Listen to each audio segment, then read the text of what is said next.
Boa noite a todos, pessoal. Hoje iniciaremos aqui nossa aula 4, que vai ser sobre a acidez do solo e sua correção. Eu diria que é um dos assuntos de extrema relevância, né, para o Brasil, principalmente porque, naturalmente, a maioria dos solos no território brasileiro são todos ácidos, né? Nós temos várias consequências negativas aí com essa acidez. Eu já adianto para vocês que é uma aula um pouco mais extensa, porque a gente vai começar, né, com alguns princípios de acidez, causas de acidez nos solos. A gente vai aprender um pouco mais, né, sobre essa acidez do solo, vamos interpretar essa acidez do solo e depois vamos falar um pouquinho dessa correção de acidez, né, e vamos fazer alguns cálculos aqui também de necessidade de calagem. Após isso também vamos acrescentar alguns slides aí da prática de gessagem, né? Porque está intimamente relacionado aí com a acidez do solo e sua correção. Eu acredito que a maioria das aulas de acidez do solo sempre coloca esse link aí, um pouquinho sobre o gesso agrícola e a prática de gessagem. Então, é uma aula um pouco mais extensa, mas que eu tenho certeza que será de grande para vocês.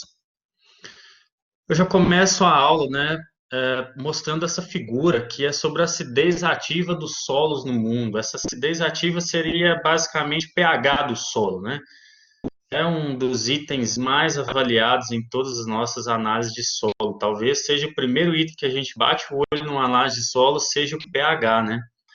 E a gente pode perceber aí, por essa figura, que o Brasil está inserido aí em uma área que a maioria dos solos está aí classificado como extremamente ácido, né? Então, nós estamos numa área, né, de clima tropical, que prevalece o clima tropical, e com certeza isso tem grande influência nessa acidez do solo. Não só isso, mas também material de origem, né, perda de bases no solo, enfim, várias causas para essa classificação aí dos nossos solos como extremamente ácido.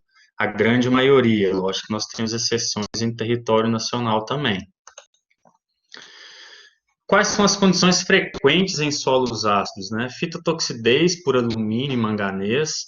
O manganês aí, no caso, que é a disponibilidade desse nutriente, desse micronutriente, né? Ela aumenta com a acidez do solo. Alumínio, ele já está presente, né, na maioria dos nossos solos, e quanto menor esse pH, né, a gente tem uma maior atividade desse alumínio.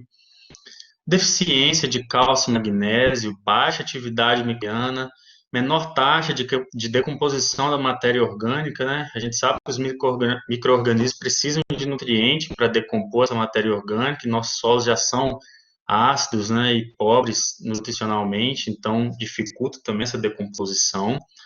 Temos também a menor nitrificação, tá?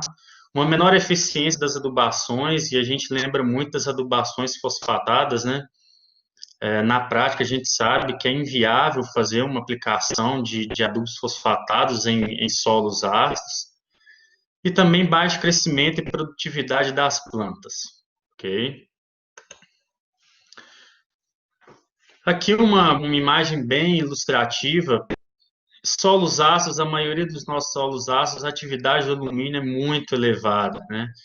Então, a gente tem aí uma figura do lado esquerdo que mostra uma planta, uma variedade um que é sensível ao alumínio, ou seja, o alumínio é tóxico para essa planta, e do lado direito, uma planta que é tolerante ao alumínio, ok? Ou seja, o alumínio pode estar presente nesse solo que não vai fazer mal, não vai ser prejudicial para essa planta, para essa variedade 2.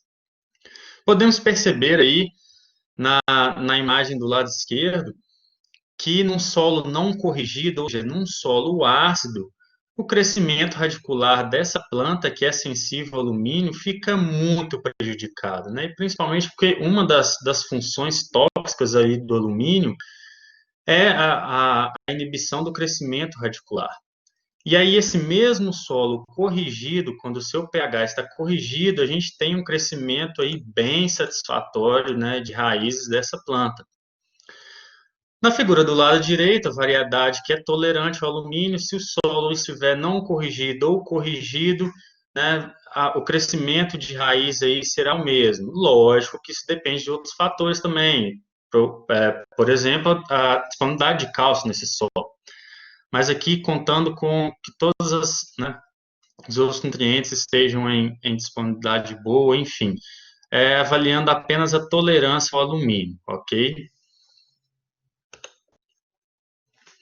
Algumas considerações que a gente tem aí nos nossos solos, que o cálcio diminui em profundidade, ao mesmo tempo que o alumínio aumenta em profundidade, né?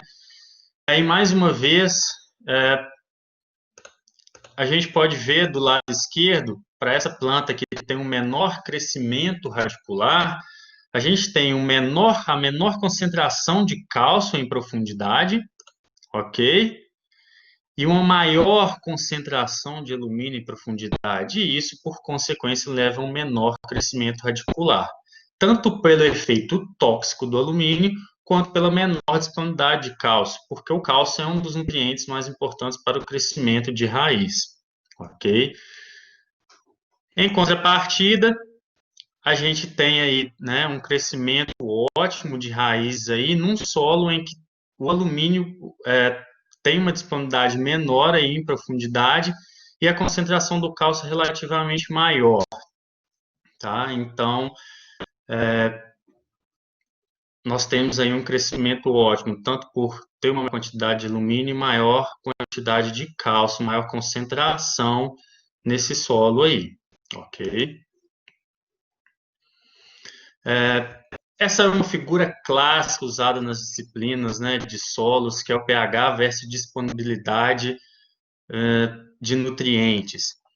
A gente tem aí, e aí já dá para responder a pergunta do Eustáquio, né, quando o alumínio é baixo, o ferro é alto, mesmo sendo o solo ácido, né? Na verdade, a consequência do solo ácido, o ferro é um micronutriente para as plantas, Eustáquio, ou seja, ele é um nutriente, ele é um elemento benéfico às plantas aí. Porém, lógico que em altas concentrações ele vai ser prejudicial. A grande diferença do ferro aí é que ele está presente muito nos óxidos de ferro, né? E uma forma que não é prontamente absorvível pelas plantas. Então, ele não vai estar, digamos, ali solúvel realmente para absorção das plantas, entendeu? É lógico que a gente pode ver aqui na figura, por exemplo, ferro, cobre, manganês e zinco, a disponibilidade desses micronutrientes diminui com o aumento do pH. Ou seja, num pH mais ácido, a gente tem maior disponibilidade de ferro, cobre, manganês e zinco. Só que muitas vezes esse ferro também, que é mais absorvido pela planta, é intimamente relacionado à matéria orgânica, né? Não é esse ferro dos óxidos de ferro que a gente tem nos nossos solos, principalmente nos nossos latossolos. Então, por mais que tenha um pH mais baixo, a concentração do ferro seja mais elevada, que o ferro é um micronutriente, então ele é benéfico, ok? Em contrapartida, aí, molibdênio e cloro, que são os micronutrientes, à medida que se eleva o pH, a gente tem um aumento da disponibilidade desses nutrientes, né? O alumínio, vejam bem, a atividade do alumínio aqui, ela diminui com o aumento do pH. Então, aqui em torno do pH 5,5, 5,7, a gente tem uma atividade do alumínio aí no solo muito baixa, e é o que a gente busca. A gente sempre busca esse alumínio no solo igual a zero. Eu diria assim, em termos práticos, se a gente pegar uma análise de solo e ver o alumínio igual a zero, já é um bom indicativo para a gente. O fósforo, no caso aí, a gente tem um aumento, né, da sua disponibilidade no solo com o aumento do pH, porém em pHs mais alcalinos pode ter formação de fosfato de cálcio, algumas formas precipitadas, que é indisponível. Porém, em termos gerais, a gente diria aí que uma faixa ideal de pH para a maioria das culturas seria entre 5,5 e 6,5. Alguns autores citam 6 a 6,5 seria uma faixa ideal. Eu acrescento essa faixa aqui de 5,5 até 6,5, porque a partir de 6,5 a gente tem baixo alumínio no solo, a gente tem atividade zero desse alumínio, então já é uma grande vantagem, né? Mas a gente tem essa faixa mais ideal aí, que haja a maioria das culturas que a gente tem, ok? Então, se a gente pega um pH, né, um solo aí com um pH abaixo de 5,5, um solo muito ácido, né, acima de 6,5, 7, já é um solo que vai tendendo à alcalinidade. Então, a gente sempre busca essa faixa ideal. Quais são as origens da acidez no solo?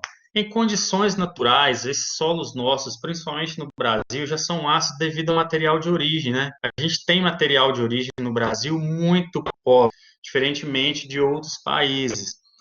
Então, muitas vezes a gente fala, nossa, o Brasil é muito rico, né? Sim, realmente o Brasil é muito rico em alguns quesitos, principalmente água, né? Principalmente áreas agricultáveis. Mas se a gente for olhar os solos brasileiros, a gente não tem tanta riqueza assim. Por quê? Porque os nossos materiais de origem são pobres, são naturalmente pobres, nossas rochas são pobres. Além disso, a intensidade do intemperismo do Brasil é muito elevada, ou seja, o intemperismo, né, são vários fatores de formação ali que leva de uma rocha para a formação de um solo. E o intemperismo no Brasil é muito elevado porque a gente tem altas temperaturas, alta umidade, né, que são fatores considerados como fatores essenciais ao intemperismo, né, fazendo parte aí do clima, no caso. E aí temos os solos ácidos também no Brasil e em outros países, lógico, por interferência antrópica. E aí, quais são os principais itens aí, né? Remoção de bases pelas culturas, principalmente os cátions aí de natureza mais básica, né? Porque a gente tem cátions de natureza mais ácidas nos solos, como são considerados aí H+, o alumínio. Mas remoção de bases pelas culturas, remoção de cátions básicos por lixiviação e erosão, né? Uso de fertilizantes, principalmente nitrogenados, que pode causar acidez nesses solos, né? Então, são várias interferências antrópicas aí que pode levar a, a interferência antrópica, né? E a acidez dos solos nos solos brasileiros. Tipos e determinação da acidez do solo. Nós temos basicamente três tipos de acidez: acidez ativa, ok? Acidez trocável e acidez potencial. E aí a gente vai levar, a gente vai explicar cada um desses itens, tanto ativa, trocável quanto potencial, e vamos aprender a interpretar essas acidez também. Nós vamos ter uma aula só de interpretação de análise de solo, porém essa parte aqui de acidez a gente já vai começar a interpretar hoje, tá, pessoal? Boa observação, Gustavo. Nitratos também causam acidez, sim. O processo de nitrificação, ele libera H+ no solo. E aí o H+, né, é o que a gente já está falando aqui de acidez ativa do solo, é a medição potenciométrica da atividade dos íons H+ na solução do solo. É basicamente uma análise de pH em solo. Eu diria que em termos lá laboratoriais é a análise mais rápida que é feita em laboratório. Eu diria que 1 hora de análise a gente já tem esse valor de pH.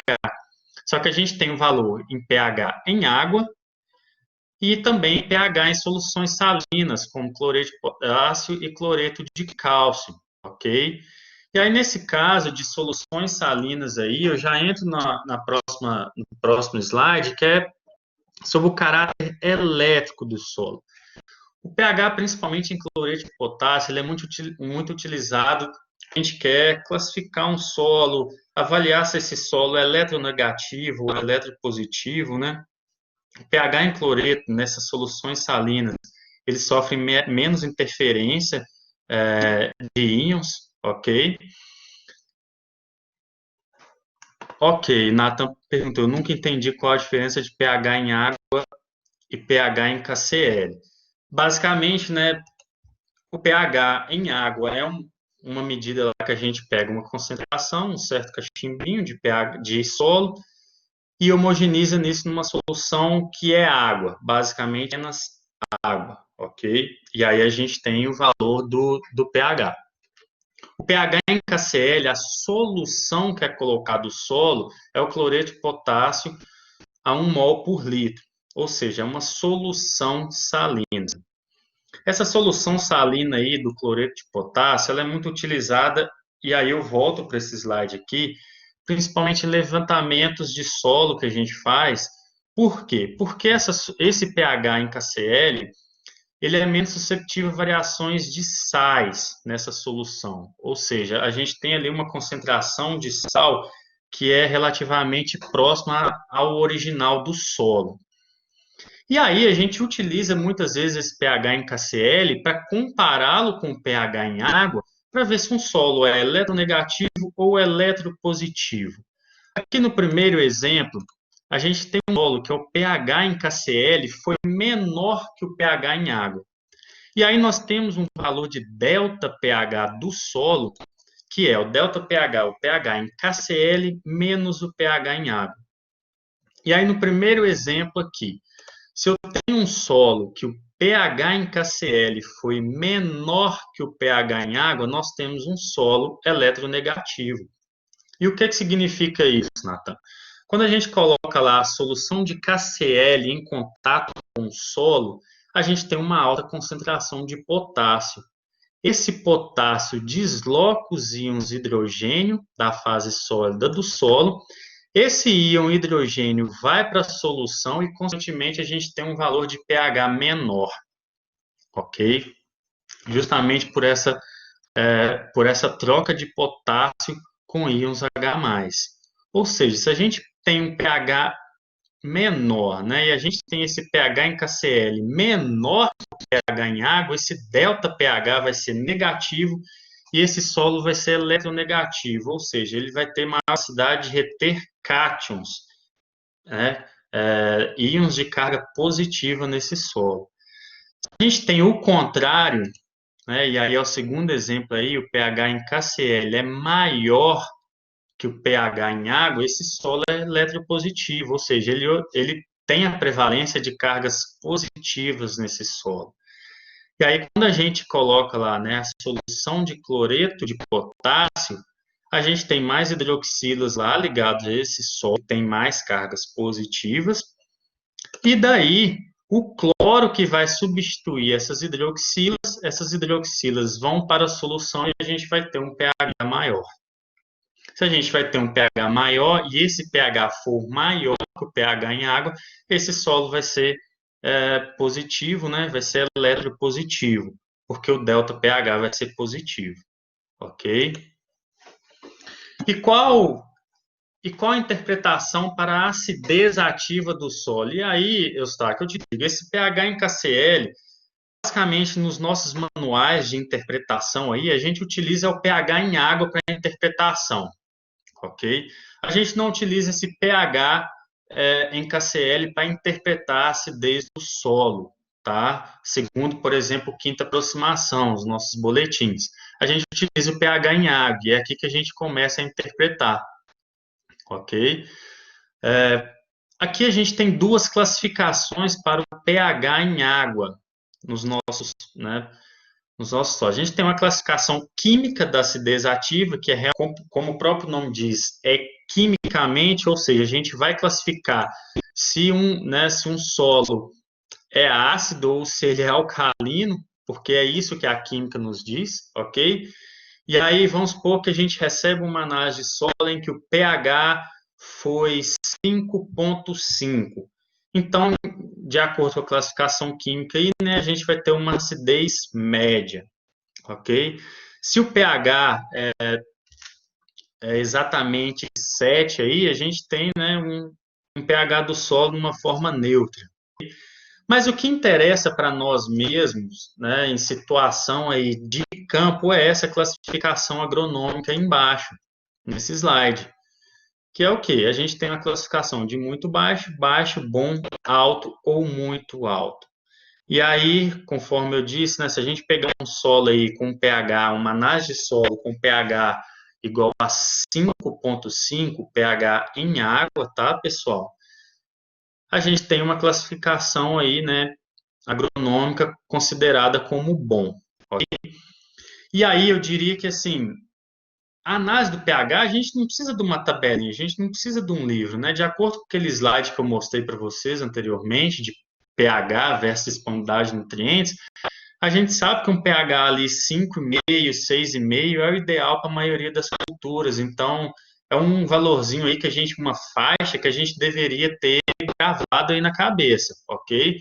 Eu não acredito que a gente precise de uma tabela sempre para classificar o pH do solo, ok? Mas é válido ressaltar isso daqui, eu coloquei, é a tabela retirada do quinta aproximação, e as próximas também que eu vou mostrar para vocês aqui são todas retiradas do quinta aproximação, tá bom? Nós temos também no solo o que a gente diz que é acidez trocável, é o Al3+. Esse Al3+, é extraído com uma solução de cloreto de potássio, né, 1 mol por litro. Isso daí um pH em torno de 5,5, não tamponado, ok? E basicamente o excesso de potássio extrai o alumínio e também, em menor importância, íons de hidrogênio, ferro e manganês. Por que eu falo em menor importância H+, ferro e manganês? Porque a concentração desse alumínio aí, na maioria dos solos, vai ser mais elevada. Então, na acidez trocável, é considerado apenas o Al3+, ok?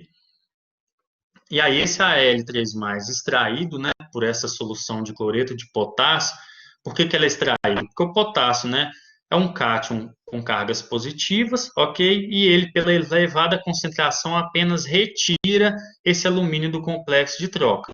Em menores quantidades também, íons de hidrogênio, ferro e manganês. Mas o que importa para a gente aqui é o alumínio. Esse alumínio extraído, ele sofre hidrólise na solução, gerando íons H+, que gera acidez, né, na solução. E essa acidez é gerada e quantificada aí, ela é quantificada, desculpa, por titulação com hidróxido de sódio, tá? A acidez trocável ela é expressa em milimol de carga por decímetro cúbico ou centimol de carga por decímetro cúbico, tá bom? Se a gente pegar aí centimol de carga por decímetro cúbico para milimol, é simplesmente multiplicar por 10. Isso vai depender, né? Aqui em Minas Gerais, as nossas análises sempre vêm com centimol de carga por decímetro cúbico. É uma questão apenas de unidade. E como que a gente, né, classifica essa acidez trocável? Esse é L3+. A gente tem aí na primeira linha desse quadro, que a gente pode ter, né, um mínimo muito baixo, baixo, médio, alto e muito alto. É o que eu disse para vocês no início dessa apresentação. A gente sempre deve buscar um alumínio igual a 0 no solo, gente, porque ele é tóxico para as plantas, ok?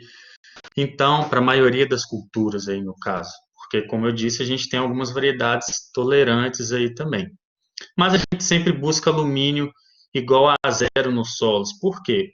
Porque mesmo que sua cultura seja tolerante ao alumínio, a gente não quer alumínio no complexo de troca do solo. A gente quer magnésio, a gente quer cálcio, a gente quer potássio, correto? Então, a gente tem que zerar esse alumínio. Então, se pegarmos uma análise de solo lá, que temos o alumínio igual a 0,3 centimol de carga por decímetro cúbico, a classificação dele aqui vai ser baixa. Ok? Se a gente tem um alumínio igual a 2,5, a classificação seria muito alta, ok? E aí, por meio desse valor de Al3+, que a gente tem na análise de solo, e também pela CTC efetiva do solo, que é esse Tzinho aqui na minha fórmula de saturação por alumínio, tá? A gente calcula a saturação por alumínio no solo, né? O que é essa saturação por alumínio no solo? Esse Mzinho que a gente recebe na nossa análise de solo. Ele é basicamente quanto de alumínio que a gente tem no complexo de troca naquele solo ali, naquele pH original do solo, que a gente coletou no solo. Ou seja, quanto maior o teor de alumínio desse solo, maior vai ser a saturação de alumínio nesse solo. E a gente quer, logicamente, se a gente quer um alumínio zero, a gente pode observar pela equação que se esse alumínio aqui for zero, a saturação por alumínio automaticamente será zero. E é o que a gente busca, ok? E a gente tem aí algumas tabelas a gente tem uma tabela no quinta aproximação, por exemplo, que indica esse M aqui, a saturação por alumínio máxima tolerada aí pelas culturas. E esse valor aí, ele entra até em alguns cálculos aí de necessidade de calagem, ok? Então, recebemos, por exemplo, lá, esse valor de M é dado em porcentagem, né? Por isso que tem essa multiplicação aí por 100. E se recebemos uma análise de solo com concentração, beber uma água, gente. Se recebemos uma análise de solo com uma saturação por alumínio em porcentagem, por exemplo, de 30%, a gente tem que essa saturação por alumínio aí é baixa, né? Mas vamos supor que seja 70%, aí essa classificação aí entraria aqui no alto, né? O que a gente busca? Sempre ficar aqui, né, no muito baixo para zero, sempre zerar o alumínio e ter um M aí igual a zero, ok?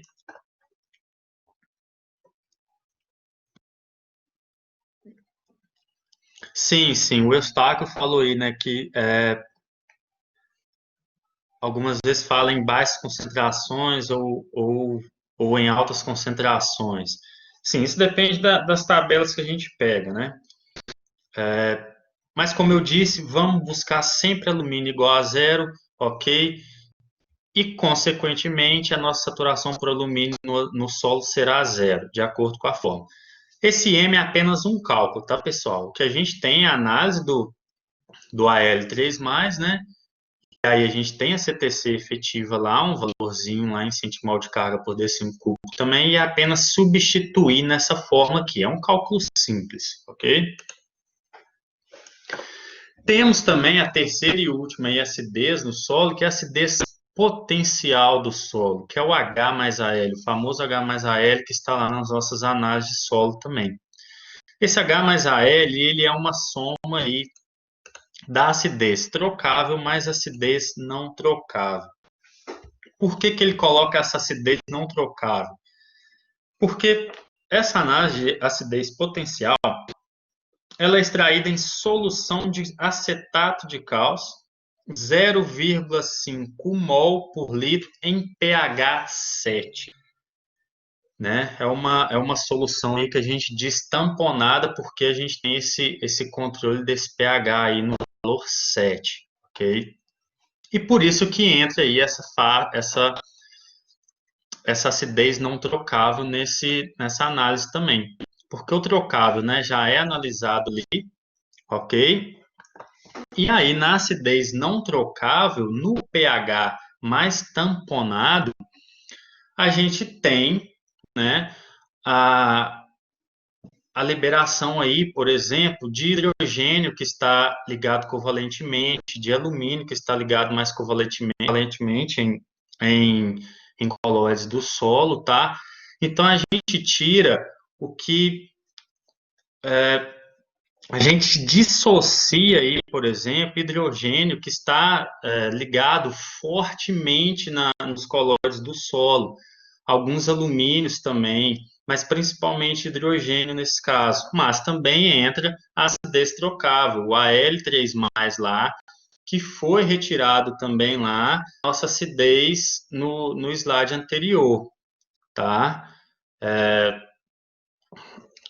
O Natan perguntou se esses valores não conseguimos na solução em água. O que acontece, Natan? Na solução em água, lá, basicamente, a gente está medindo os íons H+, em água, ou seja, a água não é, digamos, um extrator, né? Aqui não, aqui a gente tem extratores, né? São no slide anterior aqui, 2 slides anteriores, a gente tem o cloreto de potássio, né, que é uma solução extratora. Aqui a gente tem o acetato de cálcio, né? Então a gente tem aí a troca por exemplo, com cloreto de potássio, a gente tem a troca de potássio por alumínio, ok? Nessa fase trocável do solo. No pH em água é basicamente o H+ em água, em solução ali, ok? Nesse caso aqui da acidez potencial, o Al3+ sofre hidrólise, né, e gera também mais. O H, o hidrogênio dissociado, eleva a acidez da solução também, né? E assim como para acidez trocável, a gente titula, após essa agitação com essa solução extratora, a gente faz uma titulação com hidróxido de sódio 50 milimol por litro. Essa acidez potencial ela é expressa em milimol de carga por decímetro cúbico ou centimol de carga por decímetro cúbico. Eu já adianto para vocês que a gente utiliza essa acidez potencial aqui em termos práticos lá na frente, para decidir quanto de calcário a gente pode aplicar, qual a necessidade de calagem que a gente aplica. Por quê? Eu preciso que vocês lembrem aí agora que essa análise de acidez potencial ela é realizada em pH 7, ok? E lá na frente, quando a gente fizer alguns cálculos de necessidade de calagem, nós podemos utilizar esse potencial aqui para falar, não, quanto de calcário, qual que vai ser a necessidade de calagem e por qual método que a gente vai escolher, qual o valor que a gente vai escolher. Mas para isso a gente grava aqui, ela é feita em pH 7, ok? E lá na frente eu vou explicar por que a gente usa essa acidez potencial numa forma prática mesmo, para selecionar qual o melhor valor ali, né, de necessidade de calagem. E para interpretar essa acidez potencial em centimol de carga por decímetro cúbico aí também, né, essa tabela é do quinta aproximação. Se a gente tiver, por exemplo, um valor de 3 centimol de carga por decímetro cúbico, esse valor vai ser médio, né? Se a gente tiver 0,5 centimol de carga por decímetro cúbico, esse valor vai ser muito baixo. É uma tabela, né, muito fácil de interpretar. A gente simplesmente pega a análise de solo e consulta essa tabelinha e interpreta, ok? Importante lembrar que esse potencial aumenta com o teor de argila do solo e com o teor de matéria orgânica do solo também. Então, a gente tem uma íntima relação, uma relação direta de acidez potencial com o teor de argila e matéria orgânica. Digo para vocês que solos argilosos têm menor acidez potencial, solos argilosos com maior matéria orgânica têm maior acidez potencial. E aí, essa questão de acidez potencial leva a gente também a falar um pouco de poder tampão de acidez do solo. O que é esse poder tampão de acidez do solo? Ele é uma propriedade que expressa a resistência do solo em diminuir sua acidez, ou seja, elevar o pH, né? Então, se a gente quer diminuir a acidez, a gente quer elevar o pH, ok? E esse poder tampão expressa isso para a gente. Qual que é a resistência do solo em aumentar ou abaixar esse pH aí, né? Ou diminuir ou aumentar a sua acidez ativa, ok? E aí, a gente vê que esse poder tampão de acidez tem uma relação direta aí com o teor de matéria orgânica, com o teor de argila e com a acidez potencial. Quanto maior teor de matéria orgânica, teor de argila e acidez potencial no solo, a gente tem maior poder tampão de acidez. E o que significa isso? Solos com maior poder tampão de acidez, nós precisamos aplicar mais calcário para elevar aquele pH do solo para uma faixa que a gente quer. Por exemplo, e eu dou um exemplo no próximo slide que é excelente para a gente aqui. Vejam vários solos que nós temos aí, regossolo, latossolo, né, o solo com recâmico, enfim. Vamos comparar aqui, vamos pegar dois solos para comparar, para ficar mais fácil do entendimento. Que é o latossolo, vermelho e amarelo aqui, fase arenosa, esse latossolo vermelho escuro aqui, ok? Eu já para vocês, o solo com maior poder tampão de acidez aí, esse latossolo vermelho escuro aí, ok? E aí vamos ver lá, com a faixa de pH aqui igual a 6, para elevar esse pH a 6, para o latossolo vermelho amarelo fase arenosa, que tem menor poder tampão de acidez, nós aplicamos ali em torno de 3 toneladas por hectare de carbonato de cálcio, ok? Mas para o latossolo vermelho escuro, para obter esse mesmo pH 6, a gente teve que aplicar ali mais ou menos de 10 a 12 toneladas por hectare de carbonato de cálcio. Ou seja, quanto mais quanto maior esse poder tampão de acidez do solo, maior a quantidade aqui que a gente tem que aplicar de calcário para obter um pH desejado, ok?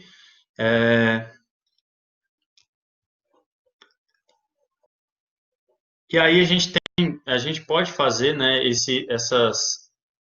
calcular esse poder tampão de acidez aí para vários solos, fazendo estudos básicos de incubação, até em laboratório mesmo, em caso de estação, a gente consegue fazer isso. A gente só tem que coletar diferentes solos, até na sua propriedade mesmo, se tiver dois solos diferentes, a gente calcula, coleta esse solo e faz estudos de incubação aí com carbonato de cálcio, ok?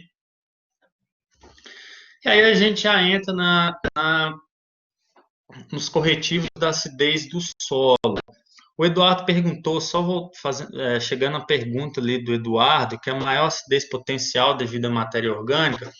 Sim, porque a matéria orgânica, a decomposição da matéria orgânica gera acidez no solo, né, Eduardo? A gente sabe que em termos benéficos, a matéria orgânica é muito mais positiva no solo, né? Tem muito mais efeitos positivos do que negativos. Porém, a decomposição da matéria orgânica gera uma certa acidez no solo. Então, sim, ela aumenta essa acidez potencial aí, ok? E aí, vamos lá. Em relação a corretivos da acidez do solo, a gente tem aí os famosos carbonatos de cálcio, carbonato de magnésio, óxido de cálcio, óxido de magnésio, silicatos de cálcio, silicato de magnésio. Mas, enfim, para ser um corretivo da acidez, qual que é os princípios básicos? Ele precisa fornecer um nutriente para a planta, que aqui no caso a gente tem, né? O cálcio e o magnésio, ok? Ele precisa ser um cátion de caráter básico, como é o cálcio e como é o magnésio, diferente, por exemplo, do H+, do Al3+, que são de caráter ácidos, ok? E a gente tem que ter aqui um ânion, né, que é uma base forte, que no caso são os carbonatos. E aí a gente já começa a comparar, por exemplo, com gesso. O que é o gesso? É o sulfato de cálcio. O sulfato, comparado ao carbonato, é uma base fraca, ou seja, ele não gera hidrólise de água nesse solo.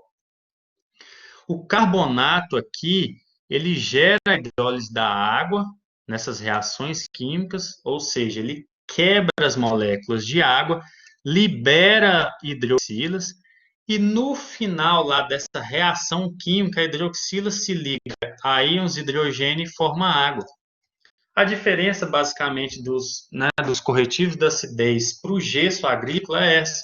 O carbonato de cálcio aqui tem o ânion carbonato, que é uma base forte. Porém, o sulfato de cálcio do gesso, o sulfato é uma base fraca. Ele não gera hidrólise de água. Então, por isso que ele não é, um corretivo de acidez do solo, ok? E aí essa relação, né, que eu já disse, do carbonato quebrando essa molécula de água, liberando hidroxila, e no final temos hidroxila mais hidrogênio, ou seja, consumindo hidrogênio, consumindo a acidez do solo e formando água. Ok? Vou entrar no silicato de magnésio no próximo slide aqui, Eustáquio. Vamos lá. E aí, para o carbonato de magnésio, a reação é a mesma do carbonato de cálcio. A única diferença é que lá a gente está fornecendo cálcio e aqui a gente está fornecendo magnésio. E aí entramos também na questão do Eustáquio. Silicatos de cálcio e de magnésio também como corretivo de acidez do solo. Por quê? Porque eles fornecem cálcio e magnésio, que são nutrientes, e os silicatos aqui são bases fortes que também geram a hidrólise da água aqui, ou seja, quebram a molécula de água e gera ânions hidroxila, que vai se unir, vai consumir os íons hidrogênio e formar moléculas de água. Então, tanto o silicato de cálcio quanto o silicato de magnésio contém aí bases fortes que vão quebrar a molécula de água, gerar hidroxila e aí formar água, a molécula de água no final. Sim, normalmente esses silicatos têm um custo maior que carbonatos. E aí lá na frente a gente vai ver qual o melhor corretivo da acidez, como que a gente vai escolher isso, né? E aí a gente leva em conta o preço de transporte, né? Os teores de cálcio e magnésio, o custo de aplicação, e isso tudo em função com o PRNT desse material. Então a gente tem uma formulazinha lá, né? E tem que avaliar também as características químicas dele, né? O quanto de cálcio e magnésio que tem, ok? Vamos lá. Nesses corretivos, a gente tem a natureza química, né? E aqui nesse slide, eu dou mais ênfase aqui ao carbonato de cálcio, porque a gente tem um valor neutralizante desses corretivos. Qual a capacidade dele de neutralizar a acidez do solo? E a gente considera o carbonato de cálcio como o nosso padrão, ok? O carbonato de cálcio é o nosso padrão para o valor neutralizante, para o poder neutralizante do solo. E aí, para todos os corretivos que a gente vai comprar, a gente tem essa comparação desses valores com o carbonato de cálcio. Por isso que o carbonato de cálcio aqui tem o valor neutralizante de 100%, ok? E aqui, né, como eu disse, a gente sempre vai comparar, e a gente vai fazer um cálculo desse daqui, comparando esses valores com esse carbonato de cálcio e analisando qual que é a qualidade desse corretivo nosso, ok? Alguns corretivos, exemplos aí de acidez, de corretivos da acidez do solo, né, são os calcários, né, carbonato de cálcio, magnésio, virgem, o calcário calcinado, né, que são os óxidos de cálcio, magnésio, que são materiais mais caros, correto? São materiais mais caros e corrosivos do que o calcário propriamente dito, e por isso são menos utilizados. Temos a calha hidratada também, né, que são hidróxido de cálcio e magnésio, e as escórias silíceas, né, que são os nossos silicatos, ok? Todos eles com capacidade de neutralizar aí a acidez do solo, né, e fornecer nutriente às plantas. A gente tem um valor muito utilizado para avaliação da qualidade desse calcário, que é o poder de neutralização, que é a expressão analítica do poder, né, de neutralização do corretivo. É realmente uma análise analítica, é feita em um laboratório. Eu não vou entrar em detalhes aqui dessa análise, porque realmente é algo que nós aqui, em uma situação de campo, por exemplo, não vamos fazer, né? É um técnico do laboratório que vai pegar esse material e fazer a análise. Mas, basicamente, a gente utiliza 1 grama de calcário, 25 ml de ácido clorídrico, a concentração de 1 mol por litro, ferve esse ácido clorídrico com o nosso calcário em 5 minutos, e depois a gente vai ter uma titulação com hidróxido de sódio. E aí vamos supor que nessa titulação aqui a gente utilizou 2,5 ml de hidróxido de sódio lá no final, para obter, né, na titulação a cor final da fenolftaleína rosa, ok? Então, para 1 grama de calcário, 25 ml de ácido clorídrico, titulando com hidróxido de sódio 1 mol por litro, nós utilizamos 2,5 ml de hidróxido de sódio. E aí, nesse slide, a gente tem uma prova em branco, que é o quê? A gente faz aquela mesma análise, mas sem nada de calcário, zero de calcário.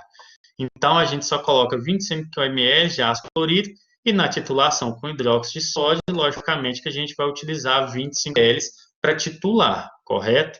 Proporção aí 1 para 1. E aí, o que a gente faz com esses valores? A gente calcula o poder de neutralização. A gente tem aí, né, os dois exemplos, o VA, que é o nosso calcário, e o VB é o branco, é o nosso controle. Primeiramente, a gente calcula quantos mols de hidrogênio foram adicionados com 25 ml de ácido, né, clorídrico. Então, 25 ml são 0,025 litros, ok? Está, lógico, a concentração em mol por litro. Então, 0,025 litros vezes 1 mol por litro, a gente tem 0,025 mol, que é 0,025 mol de H+. Primeiro que é esse, ok? O segundo é quantos mols de hidrogênio sobraram após a reação com o calcário, né? E aí, no nosso exemplo lá, nós titulamos com 2,5 ml de hidróxido de sódio. 2,5 ml são 0,025 litros, vezes 1 mol por litro, ok? No final vai dar 0,025 mol de H+, que sobrou após a reação com o calcário, ou seja, 0,025 mol de H+. Vocês não precisam preocupar com esses cálculos aqui não, tá, gente? Como eu disse, isso é feito em laboratório e não vai ser questão de prova nem de exercício de vocês não, mas é só para a gente chegar no valor final. E aí, para saber quantos mols de H+ foram neutralizados, a gente tem por diferença, né? 0,025 menos 0,0025, que dá 0,0225 mols de H+. Como o H+, né, é uma carga mais 1, o mesmo valor de mol de H+, é mol de carga de H+, ok? E aí, né, qual que é o PN desse calcário? Vocês lembram lá que a gente utilizou 1 grama de calcário para essa análise? Então, a gente tem aí, né, 0,0225 mol de carga de H+, foi neutralizado com 1 grama de calcário. Por regrinha de 3, a gente tem, então, que é 22,5 mol de carga de H+ por quilo de calcário, ok?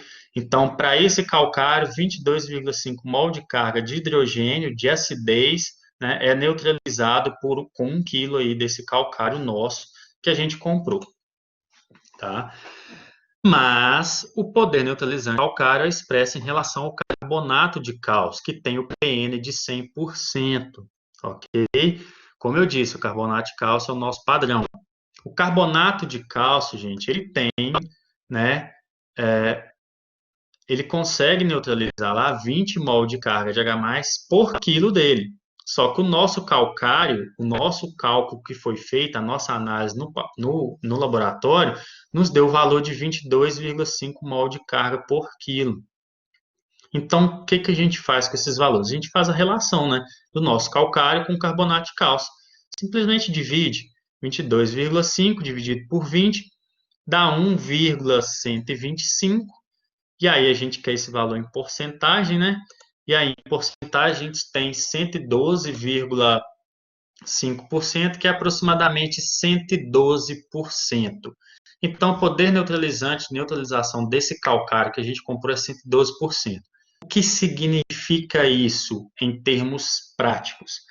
Significa que 100 gramas do calcário que nós compramos tem o mesmo efeito neutralizante do que 112 gramas de carbonato de cálcio. Ou seja, menor quantidade do nosso calcário neutraliza o mesmo tanto, né, que o carbonato de cálcio. Ou seja, se a gente considerar o poder neutralizante do carbonato de cálcio 100%, quer dizer que 100 gramas do nosso calcário tem o mesmo efeito que 112 gramas de carbonato de cálcio. Ou seja, a gente teoricamente pode aplicar menos desse calcário para ter a mesma reação do carbonato de cálcio. E guarda esse valor de PN que a gente vai utilizar ele para calcular o PRNT desse calcário, tá? E aí a gente vai chegar no valor mais real, que é mais utilizado aí por nós quando recebemos e compramos um calcário. A gente tem também a eficiência relativa ou reatividade desse calcário, que é basicamente uma natureza física desse calcário. E aí essa eficiência relativa é de acordo com a fração granulométrica.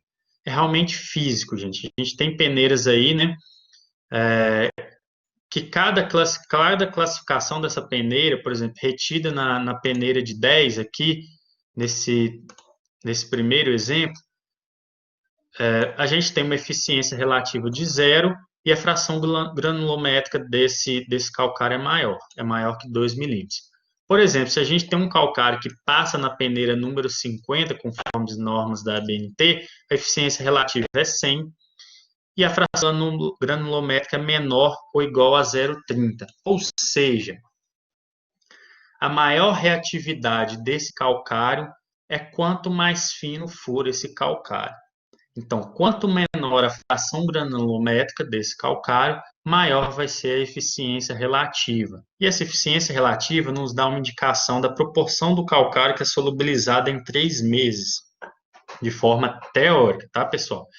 Então, quanto menor a fração granulométrica, maior a eficiência relativa, né? E maior reatividade a gente vai ter desse calcário no solo. Como que é feito essa eficiência relativa ou reatividade? Basicamente, a gente tem um conjunto de peneiras, coloca aí, vamos supor, 200 gramas de calcário, tá? E aí a gente vai medindo, a gente vai pesando o que vai passando em cada peneira, após uma agitação aí em 5 minutos em agitador mecânico. E aí, por meio dessa equação aqui, ok? A gente calcula, né, a eficiência relativa, que é a massa das frações vezes o somatório da massa das frações vezes a eficiência relativa dividido pela massa da amostra. E aí, por exemplo, aqui nessa análise nossa, né, na peneira de 10, ficou retido 2 gramas e a eficiência relativa é zero. Ok? Na peneira de 20, a gente tem 20 gramas retido e a eficiência relativa é 20. E aí a gente vai pegando esses valores, vai colocando naquela fórmula ali no somatório e fazendo esse cálculo aqui, a gente chega no valor de 83,8%. Ok? Mas o que a gente faz com esses valores de eficiência relativa e poder neutralizante? A gente calcula o poder relativo de neutralização total, que é o famoso PRNT que nós temos, né? A gente compra um calcário já perguntando qual que é o PRNT desse calcário, né? Quanto de cálcio, magnésio que nós temos. O PRNT é uma fórmula simples, calculada, né, por meio do poder neutralizante vezes a eficiência relativa dividido por 100.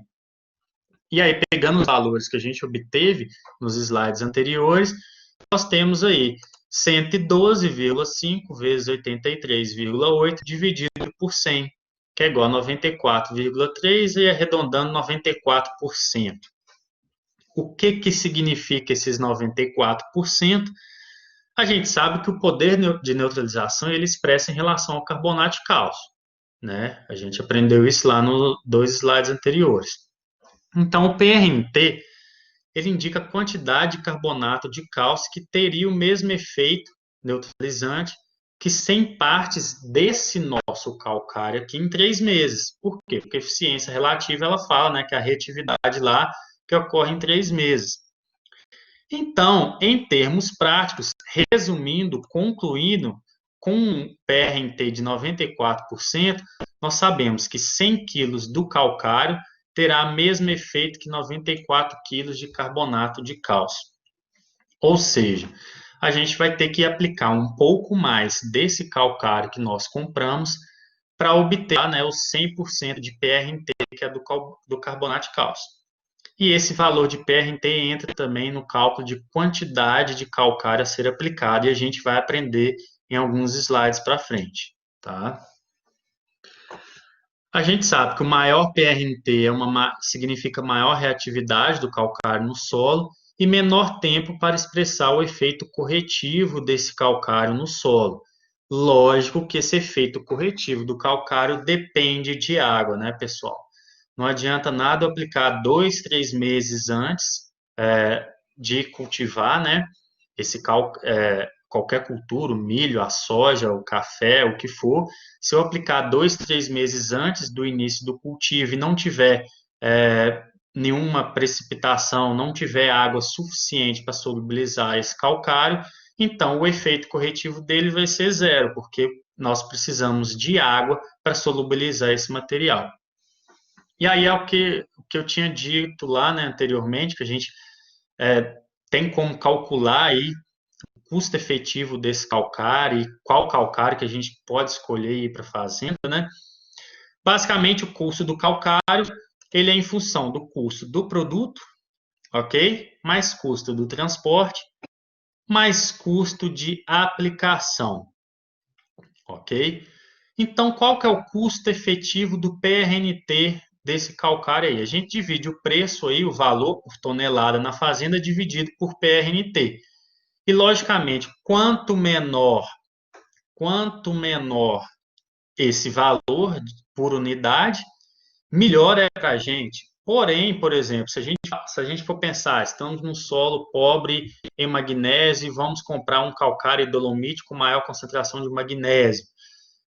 Esse calcário provavelmente vai ser mais caro e, lógico, esse custo por unidade aqui vai ser mais caro, mas vai compensar por quê? Porque a gente está querendo também fornecer magnésio. Então, realmente é um custo que tem que ser decidido propriedade por propriedade, principalmente também porque esse valor de transporte aí é o que pesa muito para os calcários, né? O Eustáquio perguntou se fazer irrigação por gotejamento tem reação. Tem, Eustáquio, desde que esteja água suficiente para solubilizar esse calcário num período anterior ao seu cultivo, tá? Então, basicamente é isso. Quantidade de água suficiente ali para solubilizar esse material. E aí a gente sempre fala 3 meses antes, Eustáquio. Por quê? A gente não pode depender só de irrigação também para solubilizar, né? Senão vai ser um gasto com água aí apenas para solubilizar o calcário. E aí a gente ainda não vai ter cultura, né? Ali para ser implantada. A gente não está irrigando uma cultura, a gente está irrigando um solo para solubilizar um calcário. Então, isso daí provavelmente vai encarecer muito o custo aí por quilo por hectare da sua cultura lá no final. Então, eu diria que utilizar a irrigação para solubilizar calcário, financeiramente, talvez é muito inviável, tá? O ideal mesmo é a gente aplicar com antecedência, esperar uma lâmina de água de precipitação, né, de chuva, para que a gente tenha essa solubilização, ok? Os calcários são caracterizados pelos teores de óxido de cálcio, né, e de magnésio. Em resumo, a gente tem essa classificação aí, né, de calcários calcíticos, menor que 5% de óxido de magnésio. A gente tem aí os magnesianos, que estão entre 5 a 12% de magnésio, né? E os dolomíticos, no geral, tem uma classificação no livro de fertilidade que fala maior que 12% de óxido de magnésio. O que interessa para a gente não é nem essa classificação do calcário. O que interessa para a gente é avaliar se realmente a gente precisa de um calcário com maior ou menor concentração de magnésio. E aí, isso a gente vai ver lá na interpretação de análise solo, considerando, por exemplo, teores de magnésio, se tiver um teor muito baixo, a gente vai ter que optar por um calcário dolomite que tenha maior concentração de magnésio. Então, a gente tem que fugir um pouquinho dessa classificação e pensar em termos práticos de quanto de magnésio tem. Isso é suficiente para manter uma boa relação cálcio-magnésio? O meu solo é pobre em magnésio? Ou é rico em magnésio? Se já está rico em magnésio, poxa, vamos pegar um calcário calcítico agora, vamos aplicar um calcário que seja mais barato. Então, são decisões mais práticas mesmo que a gente faz, ok? As garantias mínimas para corretivos, elas são em função de uma instrução normativa, número 35 do mapa, tá, pessoal? Lá de 2006, que foi publicada, e ela é basicamente quanto à natureza química. E aqui eu dou um exemplo para o calcário agrícola, por exemplo, que a garantia mínima é que tem um pN de 67%, uns teores de óxido de cálcio e magnésio de 38% no mínimo e um PRNT no mínimo de 45%. E daí a gente vai encontrar um calcário com 50, com 80, com 87, com 95 de PRNT, ou seja, é na hora de comprar que a gente vai ter aí, né, esses valores. Porém, a gente tem uma lei aí, uma instrução normativa que dá esses percentuais mínimos, ok? Só a nível de curiosidade aqui para vocês, né, saberem. Resumindo, as rochas calcárias moídas são as mais usadas como corretivos, e aí, principalmente os carbonatos de cálcio e magnésio. A gente tem aí, né, esses cátions de base forte e um ânion de ácido fraco, esses materiais, né, são pré-requisitos para serem corretivos, e a gente avalia pelo poder de neutralização, pela eficiência relativa, pelo PRNT e pelos teores de cálcio e magnésio. São essas básicas caracterizações que a gente faz para avaliar, né, qual o melhor calcário para a gente comprar, ok? E a partir disso a gente tem a calagem, né? O que que é a calagem? É a prática de adicionar corretivos de acidez ao solo, né? Aqui só algumas imagens que a gente pode aplicar tanto por maquinário quanto manualmente. E lá na minha época de graduação, eu participei de alguns experimentos em campo, né? E é difícil, né, pessoal? Aplicar calcário, a gente já tem muita deriva, né? Já tem uma dificuldade enorme. E aplicar manualmente é uma situação muito triste, né? Mas infelizmente em algumas áreas, principalmente áreas mais declivosas, a gente tem que aplicar manualmente, né?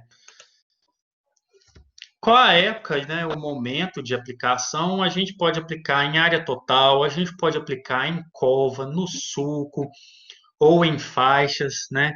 E aí eu faço uma observação para essa aplicação na cova, no sulco e em faixas, a gente tem que fazer uma correção da necessidade de calagem, porque se a gente já não está aplicando mais em área total, na verdade a quantidade de calcário que a gente aplica lá no final será menor, e nós temos uma fórmula para reverter, para pular isso daí, ok? A gente tem que saber que os calcários possuem baixa solubilidade, é uma reação lenta, então por isso que a gente tem, né, aqueles, aquela, aquela famosa frasezinha no campo, né? Não, aplica o calcário 3 meses antes do cultivo. Por quê? Porque ele tem baixa solubilidade, a reação é lenta. Mas aí, o que acontece é o seguinte, a gente tem estudos aí de laboratório que a solubilidade desse calcário mantida em umidade, em capacidade de campo, seria aí em torno de 20 dias já seria suficiente para ter essa reação, ok? Então, essa baixa solubilidade, ela existe, mas a gente fala para aplicar de 2 a 3 meses antes do plantio, justamente para ter água suficiente para solubilizar, ok? Pessoal, o Natan está perguntando se está travando. Está travando para vocês aí também que estão online? Só me responde aí para me saber se o problema é na minha internet, por favor. Ok, a Flávia falou que não, então acredito que não seja minha internet, né? Ok, obrigado aí pela resposta, gente. Ok, Eustáquio, o calcário por sulco, a gente pode fazer uma conversão do valor pelo seguinte, a gente vai ter uma forma daqui a pouco ali, a gente vai fazer, a gente pode dar um exemplo ali, por exemplo, se for aplicar esse calcário em sulco, na verdade a quantidade de calcário que a gente vai aplicar na nossa área por hectare vai ter que ser menor, porque a gente considera como base o cálculo de necessidade de calagem é igual à quantidade de calcário quando a gente vai aplicar em 100% da área, incorporar em 0 a 20 centímetros e o PRNT do calcário é 100%. Porém, se for aplicar em sulco, em cova, tá? Aí a gente já tem que, ou em faixas também, né? Como nesse caso aqui, de uma lavoura formada de café, aí a gente tem que fazer uma conversão de valor de necessidade de calagem para quantidade de calcário. E aí nós temos uma fórmula para explicar isso daí, ok? Já já a gente chega lá. O calcário tem que ser distribuído uniforme, né, pessoal, para evitar uma supercalagem em alguns pontos aí, ou uma subcalagem em outros pontos, né? E qual a frequência de aplicação, né? A gente tem essa figurinha aí didática que a gente aplica o calcário, né? Tem uma elevação do pH do solo e à medida que vai passando 2, 3 anos de cultivo, esse pH vai diminuindo de novo e a gente tem mais uma nova aplicação. Para essa nova aplicação, nós precisamos uma análise de solo. Não vamos aplicar um calcário sem fazer essa análise de solo, ok? Então, Eustáquio, a eficiência, ela teoricamente é a mesma, ok? Se a gente tiver ali a umidade adequada e a quantidade de calcário aplicada é o correto para aquele sulco ali, a eficiência vai ser a mesma, tá? A nível de reatividade. No sulco, por exemplo, para culturas perenes, a gente pode ter um grande problema. Qual que é? Concentração de raízes no local que estamos aplicando o calcário, tá? Se a gente for fazer, por exemplo, para uma cultura anual, a gente, para um milho, para uma soja, né? O normal é a gente, antes de fazer a implantação da cultura, aplica em área total, né? Faz essa incorporação e daí no sulco vai só o adubo, né? Ou então, no sistema plano direto, após instalado, a gente já aplica esse calcário em superfície, né? E aí faz essa correção do valor também, porque ele não vai estar incorporado no 0,20 centímetros. Mas se a gente pensar em eficiência de aplicação em sulco, logicamente, se a gente vai ter essa aplicação só em sulco, só um instante,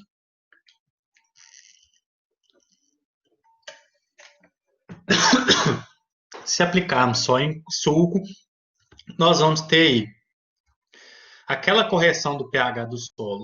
Solo sulco, é só ali que o pH do solo vai estar corrigido, é só ali que o alumínio vai estar zero, é só ali que a gente vai ter maior concentração de cálcio, por exemplo, que vai favorecer crescimento de raiz, ou seja, a gente vai ter um crescimento de raiz naquele suco de plantio ali. E às vezes fora daquele suco, onde o pH vai ser menor, mais ácido, a gente tem muito alumínio, não vai ter crescimento de raiz, e aí nós temos um sério problema aí, ok? De concentração de raízes no suco de plantio. Pessoal, quais os benefícios da calagem? Fornecimento de cálcio, magnésio, eleva o pH, reduz alumínio e manganês em excesso, né? Aumenta a disponibilidade de alguns nutrientes, melhora a atividade microbiana, estrutura do solo, CTC efetivo do solo, diminui a fixação do fósforo, aumenta, consequentemente, a eficiência de alguns fertilizantes e, logicamente, aumenta a produtividade das culturas, né? E aí eu digo para vocês, coloquei em destaque em vermelho, a calagem é considerada como uma das práticas agrícolas de maior relação custo-benefício. E isso a gente já vê, né? São vários benefícios, né?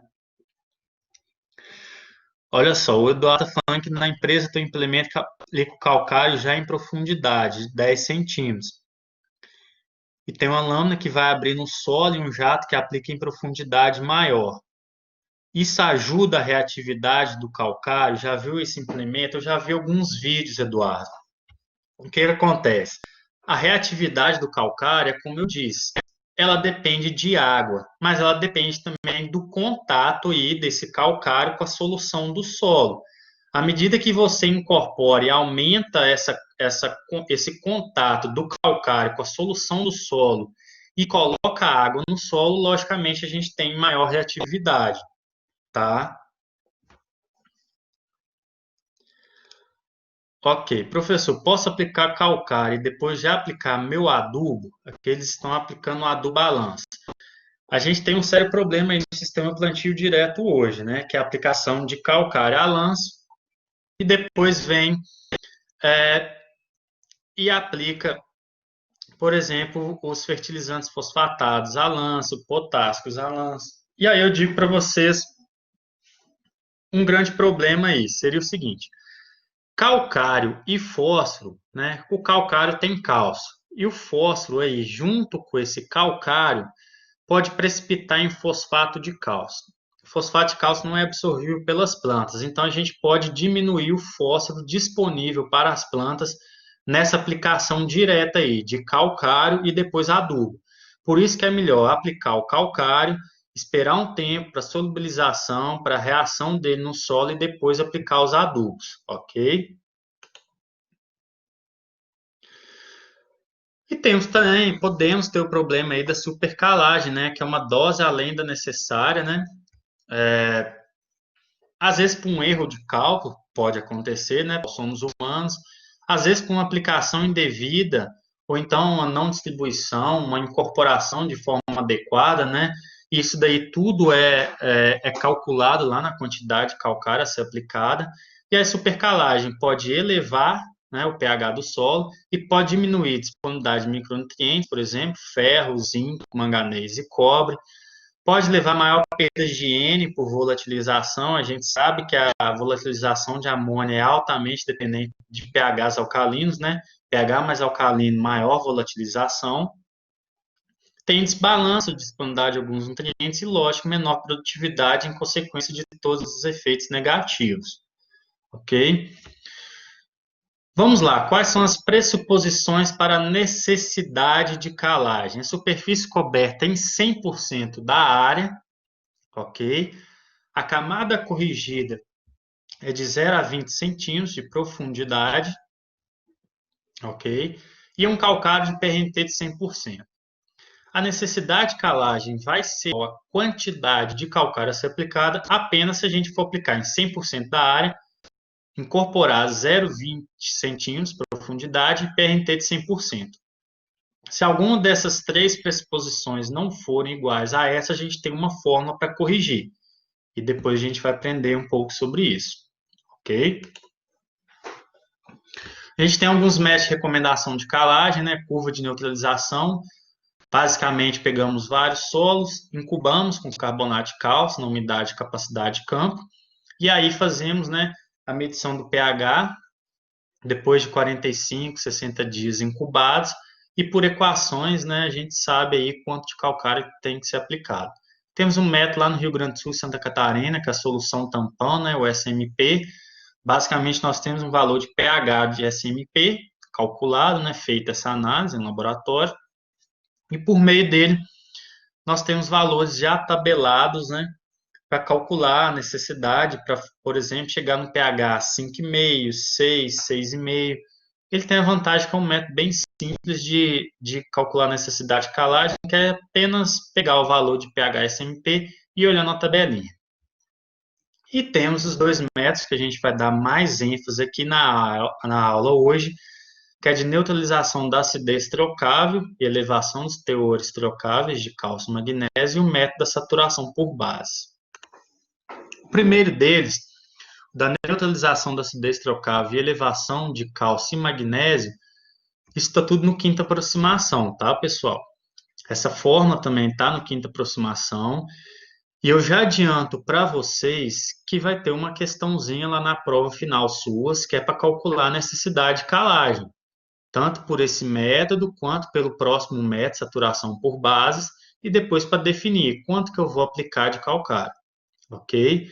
Então, já adianto para vocês que eu vou passar esse cálculo aqui, vou passar esse cálculo no exercício de vocês também, no exercício 3, e lá na prova vai ter uma questãozinha disso daqui, porque é algo muito importante para nós, tá bom?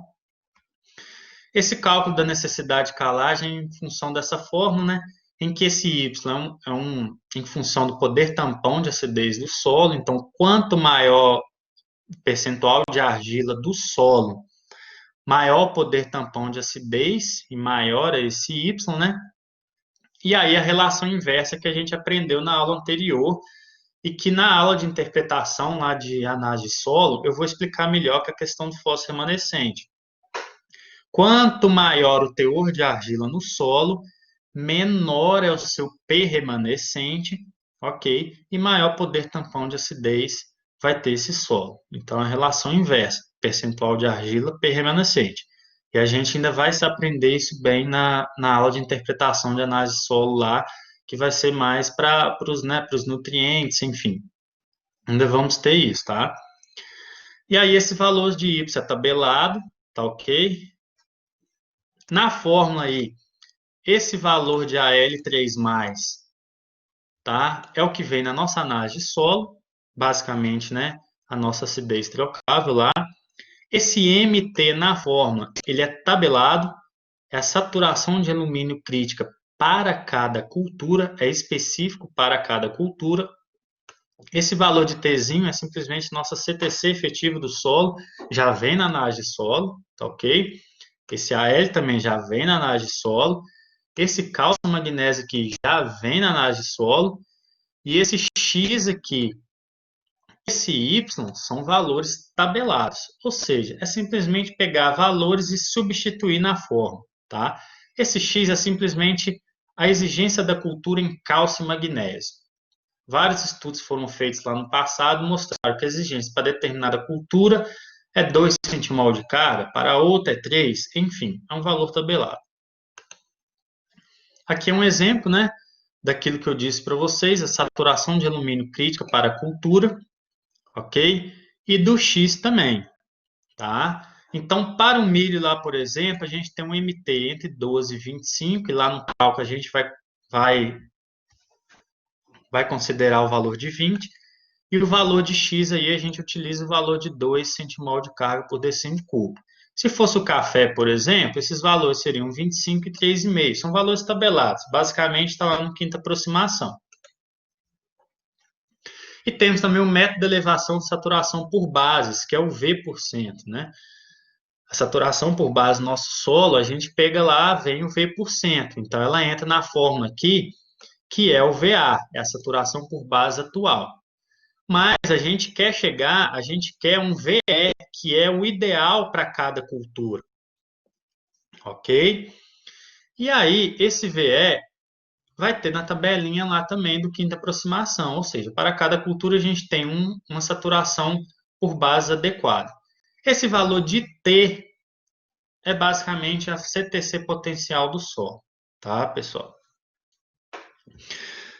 Tá. O Eustáquio está perguntando, o MT não tem na sua análise. Eustáquio, pelo seguinte, esse MT, ele é lá no quinta aproximação, tá? Esse MT não é aquela saturação por alumínio lá que a gente viu no início da aula, não. Lógico, tem relação, mas esse MT é um valor de saturação alumínio crítica para cada cultura. É quanto de saturação por alumínio naquele solo que aquela cultura consegue se desenvolver bem, entendeu? É um valor tabelado, mas não está na nossa análise de solo. Ele está na nossa tabelinha no quinta aproximação, tá? Desculpa se eu falei que estava na nossa análise de solo. Não está, não. Ele está na nossa tabelinha do quinta aproximação, tá ok? E aí, qual que é o princípio desse método da elevação de saturação por bases, né? Basicamente, a gente teve estudos bem antigos que mostraram uma relação direta entre pH e saturação por base. Ou seja, quanto maior a saturação por base no solo, maior esse pH em água. E além disso, a gente tem uma relação também nesse mesmo estudo para solos do cerrado, que o rendimento de grãos, por exemplo, milho, soja, arroz, trigo e feijão, esse rendimento aumentava com o aumento da saturação por base do solo. Então, o princípio desse método de saturação é justamente esse. Por ter uma relação entre pH e saturação por bases, por ter uma relação também do rendimento das culturas com esse aumento da saturação por bases, ok? E aí, lá na fórmula, né, por esse método da saturação por bases, vou voltar aqui só para vocês enxergarem isso melhor. Tá vendo esse VE aqui, que é saturação por bases adequada para a cultura? Esse VE é tabelado, ele está no quinta aproximação. E como eu disse, o VA é saturação por bases do solo, então vem na análise de solo, e a CTC a pH7 vem na análise de solo. Mas esse VE, a gente tem a tabelinha que simplesmente a gente olha a cultura e calcula o VE. Nesse caso aqui, para o milho, por exemplo, a gente tem um VE de 50%. E aí, se tiver algum técnico aí de campo, vai me questionar, mas Gustavo, hoje a gente já está usando o VE aqui, na prática, o valor de 70%, às vezes até 80%. Sim, pessoal, a gente tem utilizado na prática maiores valores de VE, por quê? Porque esses valores aqui foram publicados lá em 1999, né? E de lá para cá as culturas nossas estão produzindo mais, a gente já tem, né, é, uma maior exigência de cátions por essas culturas. Então, na prática, hoje a gente tem utilizado alguns valores de VE diferentes do que está aqui, tá? Mas eu vou usar os valores que estão tabelados. Por quê? Porque é o que tem no livro, né, publicado, e eu quero que vocês aprendam a fazer o cálculo. Mas se a gente vai usar 70%, 80% numa condição de campo, isso a gente avalia para a região que a gente está, cultura, e aí tem vários textos que têm utilizado esses valores diferentes e tem dado certo. Tá, o Eustáquio está perguntando, explica quando a VA é baixa. Basicamente, se a saturação do solo atual é baixa, quer dizer que lá no final a necessidade de calagem vai ser maior, né? Porque a gente vai ter um valor aqui, por exemplo, você está falando VE de 80, se a gente tem um VA aí, por exemplo, de 30, vai ser na fórmula A 80 menos 30, né? Vai dar 50. Mas se a gente tem um VA de 50, 80 menos 50, né? Vai dar 30. Ou seja, quanto menor esse VA, saturação por base atual do solo, maior vai ser a necessidade de calagem. É essa relação que a gente tem que entender aí, tá ok? Mas qual a quantidade do corretivo a ser aplicado? E aí entra aquela questão-chave que eu disse para vocês: superfície de aplicação, profundidade de incorporação e o PRNT do calcário. É uma forma muito básica, gente, mas não vamos deixar de utilizá-la, porque se a gente não utilizar essa forma aqui, a gente vai correr risco de ter tanto supercalagem quanto subcalagem. A quantidade de calcário, quanto de calcário final que nós vamos aplicar, ela é em função da necessidade de calagem, tá? E aí essa necessidade a gente calculou ali, correto? Pelos dois métodos, né? Vezes a superfície coberta, ou seja, se for aplicar em superfície total, vai ser 100%. Se a gente for aplicar em faixas, e essas faixas for 70%, né, em 1 hectare, a gente vai utilizar 70%. Isso depende de quanto está a superfície coberta. O pezinho aqui é a profundidade de incorporação. Normalmente a gente aplica e incorpora a 20 centímetros, então, né? Se for incorporar 20 centímetros, vamos colocar 20 aqui. Se for incorporar 10, vamos colocar 10 aqui. E aí a quantidade de calcário será menor, concorda? E tem o PRNT. Se for 100, ok. Mas se o PRNT, por exemplo, for 90%, essa quantidade de calcário vai ser maior, concorda? Porque a gente vai ter que aplicar mais calcário para chegar ao PRNT de 100%. Beleza? Sem incorporar em superfície. Se a gente for aplicar, né, em superfície, o que acontece? Vamos lá. Depende de cada manejo que você está aí, Nathan. Se formos pensar em plantio direto, o que a gente está fazendo hoje é dividindo esse valor aí em 4. Ou seja, é como se eu estivesse colocando aqui 5 centímetros. Por quê? Porque a gente vai ter uma maior reatividade daquele calcário ali nos 5 primeiros centímetros. Às vezes, em um manejo já bem estabilizado, 10 centímetros. Então, por isso que vale a pena a análise de solo mais criteriosa aí nesse caso, talvez 0 a 5, 5 a 10, 10 a 20. Então, se a gente for aplicar sem incorporar no sistema plantio direto, por exemplo, a gente poderia colocar 5 aqui. Então, seria, a gente não estaria incorporando, mas a gente sabe que vai aplicar em superfície, o calcário não é móvel, né? Não é tão móvel, mas a gente considera ali uma mobilidade, uma reatividade nos 5 primeiros centímetros. Às vezes, em sistemas já né, bem estabelecidos, bem manejados, a gente considera 10 centímetros caso a caso. Eu acho que nesse caso seria muito interessante a análise estratificada de solo, 0 a 5, 5 a 10, 10 a 20, para estar tentando entender aí essa dinâmica de cálcio, de magnésio no solo, de pH, justamente para tomar essa decisão aqui na quantidade de calcário a ser aplicada, ok? E aí, pessoal, a gente tem como fazer esses cálculos, né? E aqui, por exemplo, a gente vai fazer esse cálculo, para exemplo, do milho. A gente tem uma, né, uma análise de solo hipotética, tá? É uma análise real, mas a gente está usando isso aqui apenas para fazer os cálculos básicos lá. E aí a gente vai calcular a necessidade de calagem dos métodos alumínio, cálcio, magnésio, a primeira fórmula ali que foi passada, e também pela saturação por base, e vamos calcular a quantidade de calcário a ser aplicado em 90%. Pessoal, o Eustáquio está falando que está ruim. Será que a internet? Vocês estão tendo problema aí para me entender? Se tiver, por favor, me falem, tá?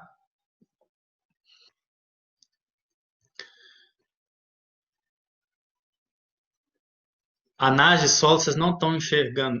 bem como é que é? Eu não tô entendendo. Vamos seguir a aula aqui. Se persistir o problema, vocês me falam, tá ok? Mas basicamente nós temos essa análise de solo. E aí, naquelas formas, né? Naquelas formas, vamos utilizar o valor de AL3+, né? CTC efetiva, CTC, né? Potencial, o V%, correto? Vamos utilizar lá o valor de P remanescente para calcular o nosso valor de Y para a forma, né? Temos valores de cálcio e magnésio também que vamos utilizar para calcular aquele valor do X menos os valores de cálcio e magnésio exigidos pela cultura, correto? O X, na verdade, o cálcio e magnésio exigido, e aí o cálcio e magnésio aqui, os valores do centimol de carga, entra lá na fórmula. A gente está vendo aqui que é um pH, né, ácido, vocês lembram aquele macetezinho, né, 5,5, 6,5, então o pH está 4,9, ou seja, a gente precisa levar esse pH do solo, correto? Simplesmente vamos substituir os valores naquela forma. Como eu disse, o Y é tabelado no quinta aproximação, o MT é tabelado na quinta aproximação, esse MT é específico para cada cultura, esse Y varia com o poder tampão do solo, ou seja, quanto maior o poder tampão, maior é o Y, ok? Se for um solo mais argiloso, com menor P remanescente, esse Y vai ser maior.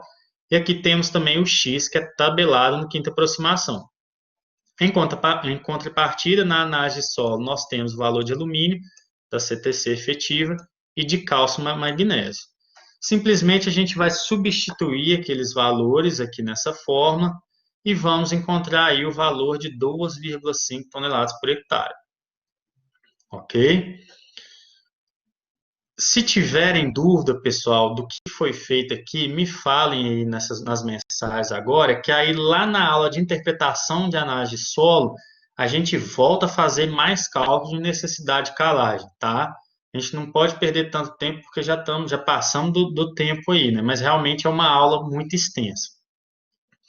E pelo método da saturação por base, nós temos o VE exigido para cada cultura, e temos o VA, né, saturação por bases, lá na análise de solo, e a CTC potencial também na análise de solo, e substituindo esses valores, a gente acha lá o valor de 4,0 toneladas por hectare.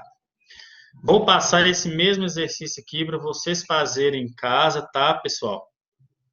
Porque aí, para vocês treinarem, e aí no exercício 3, vai ter um exercício desse daqui para vocês, vai ter uma questão dessa daqui de necessidade de calagem. Então, Nathan, ultimamente a gente tem estratificado, né, análise de solo, por exemplo, 0 a 10, 10 a 20. Esse solo só pode ser de Viçosa. Provavelmente é um solo de Viçosa, né, um solo bem pobre nutricionalmente, né, que exige realmente altas quantidades de calcário a ser aplicado, tá? Mas aí, qual utilizo? Qual a quantidade de calcário que eu vou utilizar? Em termos práticos, a gente pode considerar a necessidade de calagem o valor entre o X, que é a necessidade de cálcio e magnésio da cultura, e entre o H mais AL, que é a nossa acidez potencial do solo aqui, que é 9,2 centimol por decímetro cúbico. Então, Nathan, esse cálculo ele vai ser em função, né, da profundidade que você coletou. Por exemplo, se você coletar a amostra 0 a 10 e vai incorporar 0 a 10, você vai calcular, né, essa análise de necessidade de calagem em função daquela amostra sua de 0 a 10 e vai incorporar em 0 a 10, porque é ali que tem o resultado médio dos valores de pH e de tudo que a gente avaliou, ok? Então, depende. Mas, por exemplo, se a gente for calcular a necessidade de gesso, a gente vai ver que tem que ser necessariamente camadas subsuperficiais, tá? Então, por exemplo, sistema plantio direto, igual eu disse, se a gente coletar 0 a 5 centímetros, se fizer o cálculo da necessidade ali de calagem com base na análise 0 a 5, a gente vai fazer aquele cálculo da quantidade de calagem também considerando 0 a 5, e tudo em função dos teores nutricionais e de pH, de cálcio, magnésio, alumínio, etc., da camada 0 a 5, ok? A necessidade de calagem, ela vai ser um valor aí em termos práticos, tá? Uma decisão prática para a gente não correr o risco de errar entre o valor de X e entre o valor de H mais AL. O valor de X para o milho, que é o tabelado lá no quinta aproximação, é 2. E o H mais AL é 9,2 centimol de carga por decímetro cúbico. O que nós temos que saber é o seguinte, por que eu coloquei o valor de H mais AL aqui? Eu coloquei primeiro, né? Tem que ser um valor maior que X, porque é para atender as necessidades de cálcio e magnésio. Ponto. O H mais AL entra pelo...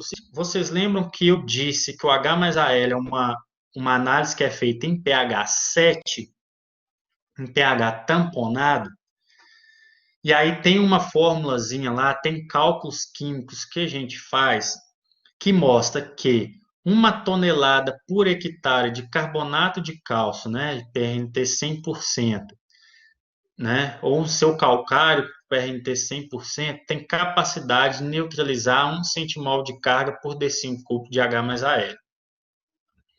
Então, se nós excedermos o valor de H mais AL, por exemplo, que é 9,2, quer dizer que se a gente aplicar 9,2 toneladas por hectare do nosso calcário PRNT 100%, um carbonato de cálcio, por exemplo, a gente vai elevar esse pH do solo para o valor de 7, que é o pH que é feita essa análise de H mais AL. E isso a gente não quer o pH 7, a gente quer o pH ali em torno, né, de 6,5, 6, por aí. Então a gente toma essa decisão para não correr risco de uma necessidade de calagem entre o valor de X e entre o valor de H mais AR. Ok? É uma decisão, digamos, para não cometer grandes erros, tá ok, pessoal? E aí, no caso aqui, o 2,5, o nosso valor de X é 2, né? Então, o 2,5 está entre o 2 e o 9,2 do H mais AL, mas o nosso método 2 deu 4,05, ou seja, se a gente aplicar 4,05 aí, a gente não vai estar chegando no valor de H mais AL e vai estar maior que o X, então eu aplicaria, né, 4 toneladas por hectare. Eu usaria esse valor de 4,05 toneladas por hectare, ok? Às vezes a gente tem uma necessidade aqui que dá 1 e a outra 4, então a gente vai utilizar de 4. Às vezes a gente tem essa dando 2,5, e aí pelo outro método dá 10. E aí o 10, por exemplo, excederia o H mais AL, então eu vou utilizar o 2,5. Então, um valor entre X e H mais AL, e se os dois valores estão entre X e H mais AL, vamos usar o maior valor, ok? É lógico que vai ter questões financeiras por trás disso também, né, pessoal? Mas eu estou falando em termos teóricos aí, práticos, para não cometer grandes erros em termos de sub e supercalagem, ok? E aí, qual a quantidade de calcário, né? Seria um PRNT de 90%. Se a gente considerar que vamos aplicar 9,5, né? Que foi o valor ali que a gente escolheu pelo método lá, né? 4,05 toneladas. A superfície de 100% em área total. Profundidade de incorporação 20 centímetros e PRNT de 90%. Aí a quantidade de calcário vai ser 4,5 toneladas por hectare. Tá? É uma formulazinha, né, tranquila de utilizar. Né?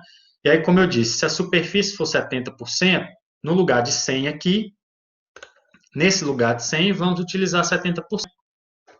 Se a profundidade for 10 centímetros, vamos colocar o 10 aqui. Se o PRNT for 80% desse calcário que nós compramos, vamos colocar 80 ao invés de 90, tá ok? Basicamente isso. E a necessidade de calagem a gente selecionou aqui entre os dois métodos, né? Então, basicamente é isso. Então, a quantidade de calcário a ser aplicada por tonelada seria 4,5 toneladas por hectare, tá ok? E aí, eu vou passar um pouquinho mais rápido aqui, pessoal, porque, né, nossa aula já está estendendo muito, provavelmente vocês já estão com fome, cansado, Mas qual a condição frequente que nós temos? Uma aplicação, né, de calcário, e na superfície aí nós temos, né, um pH maior ou igual, né, a 5,5, alumínio 0. Porém, lá em subsuperfície nós temos um impedimento químico, que é devido ao alumínio, né? E a absorção de água. Se a gente não tem crescimento radicular, a gente não tem absorção de água. E aí entra a questão, né, do gesso. O calcário é pouco móvel, mas o gesso é muito móvel no solo. Então, a gente aplica o calcário, a gente tem o pH corrigido em superfície, tem cálcio, tem alumínio 0, e a gente aplica o gesso, diminui o alumínio tóxico em subsuperfície, tem maior crescimento de raiz e maior absorção de água. O pH do solo aqui em subsuperfície vai continuar ácido. Por quê? Porque o gesso não corrige a acidez, como eu disse, expliquei lá no início da nossa aula. Mas ele vai diminuir a quantidade, a concentração de alumínio tóxico. Ok? Aqui uma figurinha só para exemplificar, né? Sem gesso e com gesso. Com gesso a gente tem muito maior crescimento de raiz e muito maior uso de água em termos de porcentagem, né? É só uma ilustração para a gente tentar mostrar a importância do gesso agrícola. O gesso agrícola é o sulfato de cálcio e, como eu disse, ele não corrige acidez porque o sulfato é uma base fraca, ele não hidrolisa moléculas, né, de água. Pode ser natural, né, que é a gibsita, ou um subproduto da produção de ácido fosfórico, né? É fonte de cálcio e enxofre e é um condicionador de camadas subsuperficiais do solo. A gente sempre escuta, o gesso não é corretivo de acidez, o gesso é condicionador do solo, correto? Eu acho que todo mundo já escutou essa frasezinha, e realmente é isso. Mas por que, né, que ele é um condicionador de subsuperfície? Explicando por partes, o sulfato de cálcio aplicado é solubilizado, né, em cálcio e em sulfato, e forma também formas com carga nula, com carga zero de sulfato de cálcio lá na superfície do solo. Se essa forma química ela tem carga zero, ela não tem atração nem por carga positiva e nem negativa e é facilmente lixiviado para a subsuperfície do solo. E lá na subsuperfície, esse sulfato de cálcio é novamente solubilizado em cálcio e em sulfato. Nós temos uma alta concentração de cálcio e daí esse cálcio vai deslocar o alumínio do complexo de troca. Esse cálcio vai ficar, né, no complexo de troca do solo e o alumínio na solução do solo. E esse alumínio vai se ligar ao sulfato, que lá está também na subsuperfície, e vai formar sulfato de alumínio. Esse sulfato de alumínio é uma forma menos tóxica para as raízes e por isso que a gente tem maior crescimento em profundidade com a aplicação do gesso. Além do que temos também, né, o efeito do cálcio, que é um ótimo nutriente aí para o crescimento de raiz, ok? Basicamente, a reatividade do gesso no solo é isso. Quando aplicar gesso, né, a gente primeiro tem que amostrar o solo, né? Se ele é móvel, a gente tem que amostrar solo em profundidade, 20 a 40, 40 a 60, 30 a 60, né? Depende da cultura que a gente está lá no campo. Tem que solicitar análise textual ou P remanescente, porque tem umas tabelinhas para a gente calcular a quantidade de gesso por meio da análise textural ou P remanescente, ok? E quais são os benefícios? Condicionador de subsuperfície, fonte de cálcio e enxofre, diminui a toxidez do alumínio, promove maior crescimento radicular em profundidade, né, e, consequentemente, maior absorção de água e nutrientes. Quais as condições que eu devo aplicar gesso? Pode ser as condições A, B ou C. Uma delas já satisfaz a necessidade de aplicar gesso. Ou cálcio em profundidade, tá, pessoal? Vamos considerar a camada, por exemplo, 20 a 40 do solo. O cálcio lá na camada 20 a 40, na nossa análise coletada na camada 2040 tem que ser menor ou igual a 0,4 centimol de carga por decímetro cúbico, ou o alumínio maior que 0,5, ou a saturação por o alumínio maior ou igual a 1%. Satisfez A, B ou C, qualquer uma delas, a gente deve aplicar gesso, tá? Para a subsuperfície, ok? Então, Eustáquio, não, quando aplicar gesso, a necessidade a gente não coloca aqui, nessas condições básicas, a gente não analisa propriamente dito o enxofre, tá? Mas, lógico, ele é uma fonte de enxofre. Então, se o nosso solo está deficiente em enxofre, nossas plantas estão mostrando deficiência em enxofre, além disso daqui, a gente já vai analisar, né? Talvez não está satisfazendo essas condições, mas o gesso é uma ótima fonte aí de enxofre. Então, por que não aplicar o gesso para fornecer o enxofre, né? E aí, toma cuidado para não aplicar uma alta quantidade desse gesso, tá? Para não colocar a quantidade de cálcio ali, por exemplo, no solo muito maior do que a CTC daquele solo. Mas nessas condições aqui, a gente não avalia propriamente dito o enxofre como condição básica para aplicação, tá? Mas, lógico, é um grande benefício do gesso o fornecimento de enxofre, sem dúvida nenhuma. E quanto aplicar de gesso? A gente tem essa tabela aí, né? Está no quinta aproximação, que é em função do percentual de argila. Por exemplo, se o percentual de argila do solo for 15%, a gente vai aplicar 0,4 toneladas por hectare de gesso. Se o percentual de argila for 60%, a gente vai aplicar 1,2 toneladas por hectare. Se o percentual for 70%, a gente pode interpolar esse valor ou então jogar o valor aí de 70% nessa forma que eu estou mostrando aqui embaixo. Por exemplo, um solo de 45% de argila, substituindo nessa forma, a gente tem 0,98 toneladas por hectare. Um cálculozinho bem básico. Então, aí somente substituir na forma. Em função do fósforo remanescente também, né, aquela mesma tabelinha praticamente, só que lembrando que P remanescente e teor de argila, quanto maior o teor de argila, menor o P remanescente, ok? É o inverso. Só que a gente tem tabelas separadas para o teor de argila ou para o P remanescente, ok? Se a gente tem um P remanescente de 4 mg por litro, a gente vai aplicar 1,3 toneladas por hectare, basicamente. Se a gente tem um P remanescente de 44, a gente vai aplicar 0,2 toneladas por hectare. Isso é tabelado e está lá no quinta aproximação.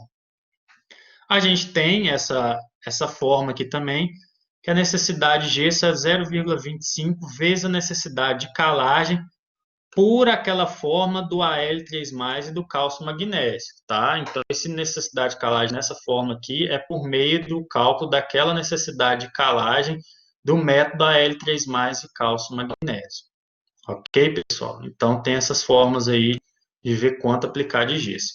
E a quantidade de gessagem é um pouco parecida lá, né, com a quantidade de calagem, a forma. A gente tem aí, né, a superfície coberta pelo gelo, pelo gesso, desculpa, se for 100% vai ser 100, e a profundidade lá de ação, né? E aqui eu dei do exemplo cultivo de café adulto, aplicação em faixas nas projeções da copa, por exemplo, superfície lá de coberta pelo gesso 70%, e uma camada alvo de 20 a 50 centímetros do solo, ou seja, a gente tem 30 centímetros de alvo ali para esse gesso, a gente só substitui o 70 e o 30 lá na fórmula, né? E, respectivamente, a necessidade de gessagem que a gente calculou nos slides anteriores. Então, basicamente, a quantidade de gessagem seria por meio dessa fórmula. Bem simples também. Pessoal, a nossa aula termina aqui. Eu avisei, né? Desculpa aí 1h40 de aula, mas realmente é um assunto que exige muitos slides, exige cálculo, exige muitas explicações, né? E podem ter certeza que eu acho que vai ser muito valioso essas informações para vocês, né? Acidez do solo, sua correção, cálculo de necessidade de calagem, cálculo de necessidade de gessagem, isso é importante demais para a agricultura nossa aqui no nosso país. Então, desculpem aí novamente o tempo de aula, mas realmente é uma aula que demanda muito tempo para ser explicada. Eu digo para vocês que durante uma disciplina de fertilidade do solo, são no mínimo 2 aulas de 1h40 para todo esse conteúdo que a gente estuda aqui. Então, eu tentei ainda resumir tudo isso para passar para vocês. Então, é isso. Eu acho que não temos mais dúvidas aí no nosso chat, né? Eu que agradeço, Eustáquio, você e os alunos que permaneceram comigo aí até agora, tá ok? Obrigado pela paciência, muito obrigado pelas questões, né? A gente vai aprendendo também com as questões de vocês aqui. Vou fazer os exercícios com foco nessas, né, nesses cálculos, necessidade de calagem, necessidade de gessagem, os exercícios, né, simples, mas que vai ser importante para vocês também. Então é isso, muito obrigado e a gente se vê, né, na próxima terça, no mesmo horário de hoje. Espero vocês lá. Um abraço a todos.